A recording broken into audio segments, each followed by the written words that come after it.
আপনি যখনই বুঝতে পারবেন যে আপনার মধ্যে কোনো ট্যালেন্ট আছে, মানে প্রতিভা আছে, তখন থেকে সেটাকে নার্স করতে শুরু করুন, মানে যত্ন নেওয়া শুরু করুন, সেটার পরিচর্যা করা শুরু করুন। দেখবেন একটা না একটা সময় পর গিয়ে আপনার ওই প্রতিভাটা আপনার জীবনে কোনো না কোনো কাজে আসবেই, কোনো না কোনো উপকারে আসবেই। আর যদি সেটাকে আপনি মূল্যায়ন না করেন, সেটাকে আপনি যাচ্ছে তাইভাবে আপনি ডাস্টবিনে ফেলে দেন, হ্যাঁ, মানে আপনার এই প্রতিভাটাকে আপনি মূল্যায়নই করতেছেন না, তখন এটা আসলে একটা জিনিস আল্লাহ প্রদত্ত।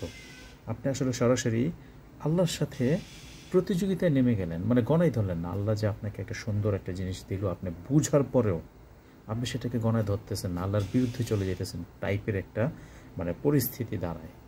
আপনি বুঝতে পারেন নাই এক বিষয়, কিন্তু আপনি যখন বুঝে গেছেন আল্লাহ আপনাকে একটা প্রতিভা দিছে, সুন্দর একটা প্রতিভা দিছে ভালো কাজে লাগানোর মতো, আপনি সেটাকে অবশ্যই প্রয়োগ করেন, অবশ্যই সেটাকে ব্যবহার করেন।